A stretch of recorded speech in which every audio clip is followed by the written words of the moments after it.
شیعہ کتاب میں ملاحظہ کریں، یہ کتاب اختیار معرفت الرجال المعروف برجال الکشیہ، یہاں پر ہمارے آقا ہمارے سرور حضرت امام محمد باقر علیہ السلام کی حدیث ہے کہ کان عبداللہ ابن سبا کان یدعی النبوہ، عبداللہ ابن سبا نبوت کا مدعی تھا، ویزعم ان امیر المؤمنین هو اللہ تعالی، اور کہتا تھا کہ امیر المؤمنین علیہ الصلوۃ والسلام اللہ، فبلغ ذلك امیر المؤمنین علیہ السلام فدعاه وسأله، امیر المؤمنین علیہ السلام کو یہ خبر پہنچی کہ ایسا شخص ہے، وہ یہ کہہ رہا ہے کہ میں نبی ہوں، علیہ السلام اللہ، تو ان کو بلایا عبداللہ کو، کہا کہ تمہارے یہ عقیدہ ہے، اس نے اقرار کیا کہ جی میرا یہ عقیدہ ہے، ونعم انت هو، اور آپ یہ میرے اللہ، وقد كان القي في روعي انت الله واني نبی، یہ میرے دل میں الہام ہوا ہے، اس نے کہا کہ آپ اللہ ہیں اور میں نبی ہوں۔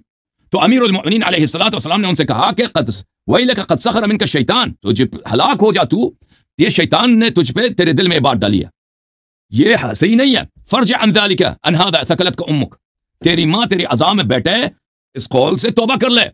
توبہ کر لے، فابا، اس نے انکار کیا، میں توبہ نہیں کرتا، میرا یہ عقیدہ ہے آپ اللہ ہیں میں نبی ہوں۔